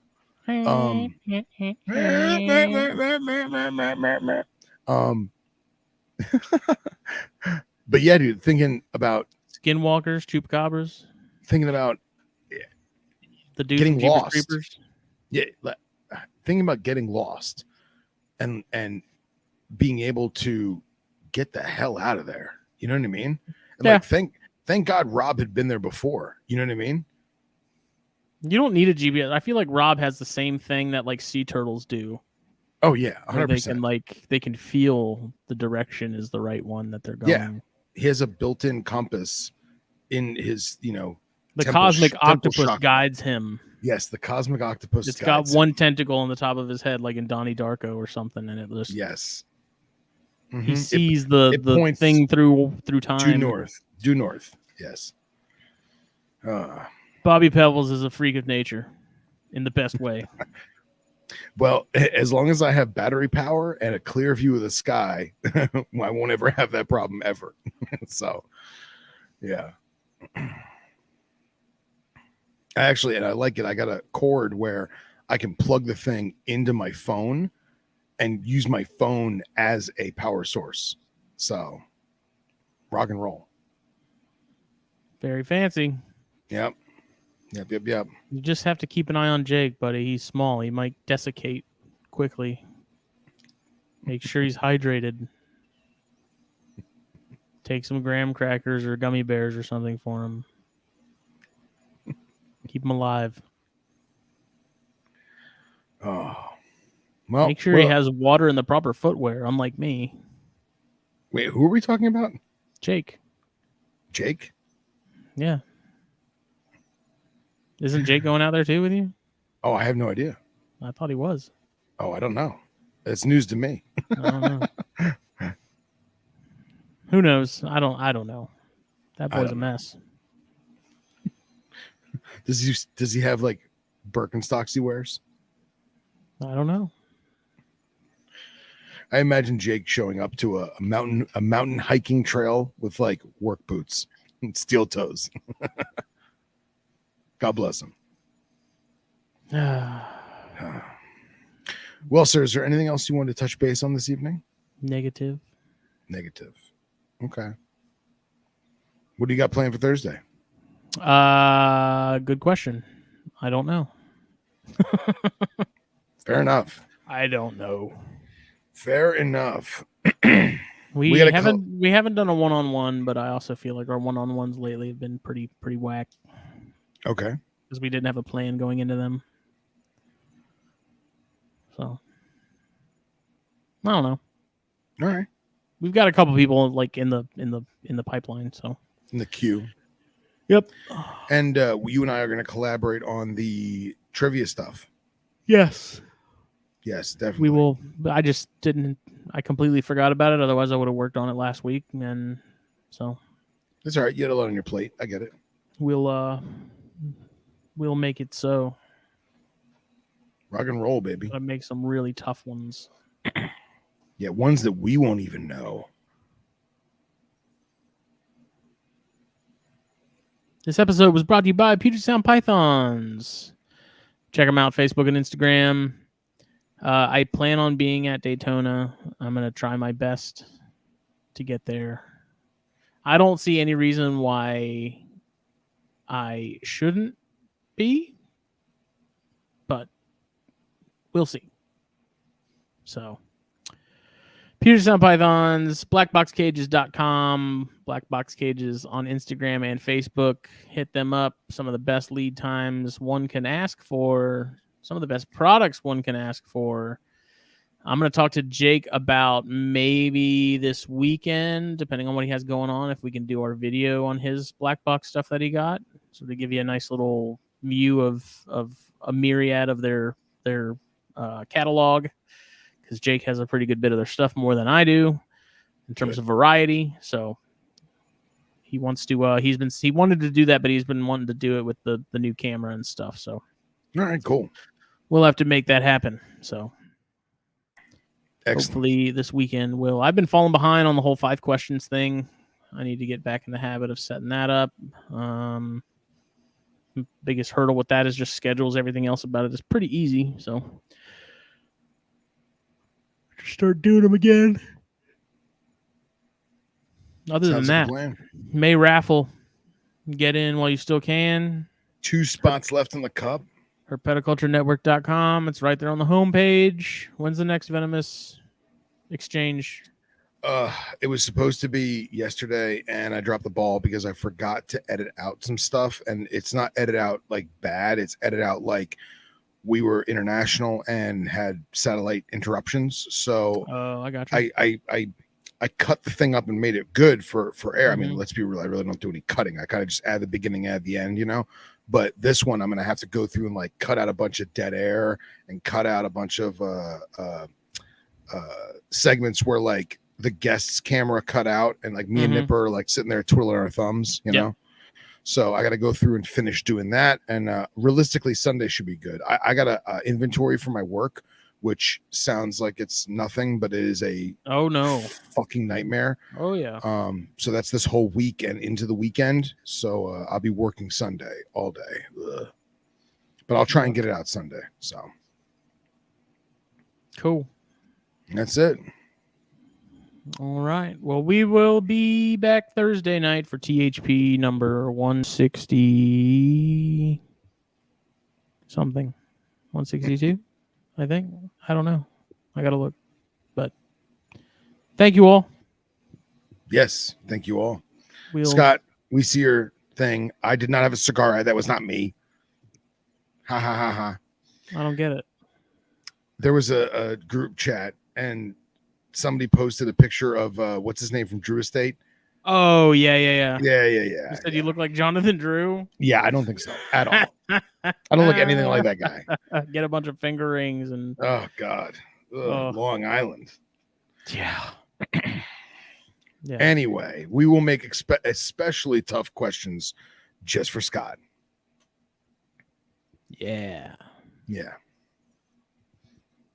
About like blind snakes and weird species that like 3 people know exist. Yeah, scale counts of salamanders.